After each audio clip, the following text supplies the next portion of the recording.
जज का आश्चर्य तब और भी ज्यादा बढ़ गया जब उन्हें पता चला कि माँ के पास दोनों बेटों को वसीयत में देने के लिए फूटी कौड़ी भी नहीं थी।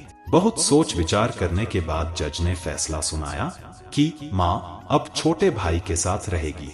ये फैसला सुनते ही बड़ा भाई जमीन पर बैठ गया और फूट फूट कर रो पड़ा। दोस्तों नमस्कार, आज की कहानी सुनकर दो भाइयों की लड़ाई आपकी भी सोच बदल जाएगी। कहानी को अंत तक पूरा जरूर सुने। जज साहब हमेशा की तरह वक्त पर कोर्ट पहुंच गए थे और अपने सामने पड़ी ढेर सारी फाइलों को देखकर हमेशा की तरह उनका मन उदास हो गया था। जब से वे जज बने थे उन्होंने हजारों केस की सुनवाई की होगी और इन सब में मारामारी, धन दौलत, जमीन के लिए लड़ाई, स्त्रियों के लिए लड़ाई, चोरी चकारी, लूटपाट, इन सब के अलावा और कुछ खास नहीं होता था। लेकिन आज उनके पास जो केस आया था वो अपने आप में एक अनोखा केस आया था। अपने रूटीन के हिसाब से उन्होंने अपने सामने पड़ी फाइलों को चेक करना शुरू किया। दूसरी फाइल उन्होंने उठाई ही थी और उस पर उनकी नजरें टिक गई क्योंकि यह केस बाकी सबसे अलग और खास था। उन्होंने इस फाइल को पूरा पढ़ डाला। यह केस एक छोटे भाई ने अपने बड़े भाई पर किया था और केस करने की वजह थी माँ की कस्टडी पाना। जज साहब ने सबसे पहले इसी केस की कार्यवाही करने का फैसला किया। कोर्ट में सब हाजिर हो गए। जज साहब ने सबसे पहले छोटे भाई को अपनी बात रखने का मौका दिया। छोटे भाई ने कहा, जज साहब, मेरी उम्र 50 साल है और मेरे बड़े भैया की उम्र 60 साल की हो चुकी है। हमारी माँ जो अब 90 साल की हो चुकी है वह बड़े भाई के साथ ही रहती है। लेकिन अब मैं चाहता हूँ कि माँ बाकी के बचे साल मेरे साथ रहकर बिताए।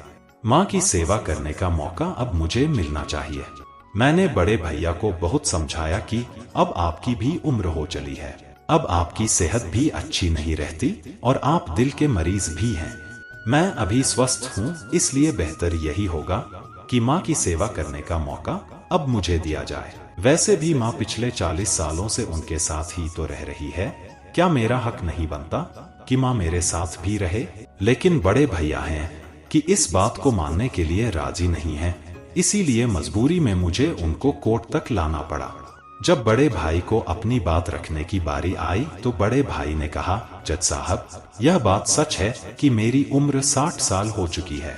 यह बात भी सच है कि अब मेरी सेहत पहले जैसी नहीं रहती है। लेकिन उतना ही सच यह भी है कि मैं सिर्फ जिंदा हूँ तो सिर्फ इसलिए क्योंकि मेरी माँ मेरे पास है।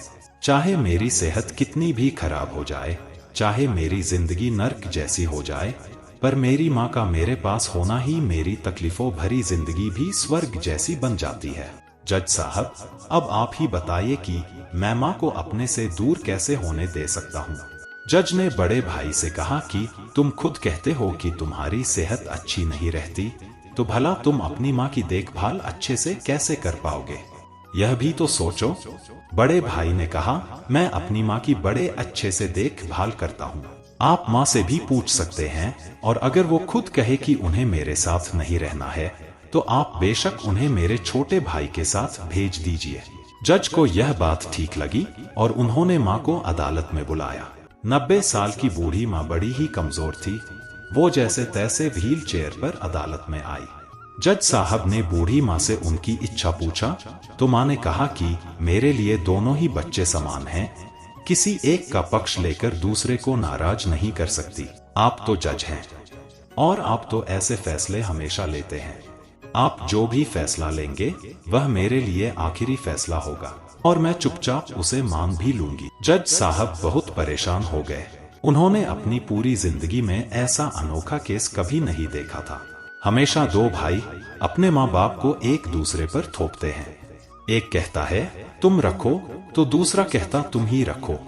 जज का आश्चर्य तब और भी ज्यादा बढ़ गया जब उन्हें पता चला कि माँ के पास दोनों बेटों को वसीयत में देने के लिए फूटी कौड़ी भी नहीं थी। बहुत सोच विचार करने के बाद जज ने फैसला सुनाया कि माँ अब छोटे भाई के साथ रहेगी। ये फैसला सुनते ही बड़ा भाई जमीन पर बैठ गया और फूट फूट कर रो पड़ा। उसे इस प्रकार रोता देख कोर्ट में हाजिर सभी के साथ जज की भी आंखों से आंसू बह निकले। दोस्तों, आपने दो भाइयों की लड़ाई बहुत देखी होगी, लेकिन इन दोनों भाइयों ने अपनी माँ को अपने पास रखने और उनकी सेवा करने के लिए झगड़े को कोर्ट तक ले गए।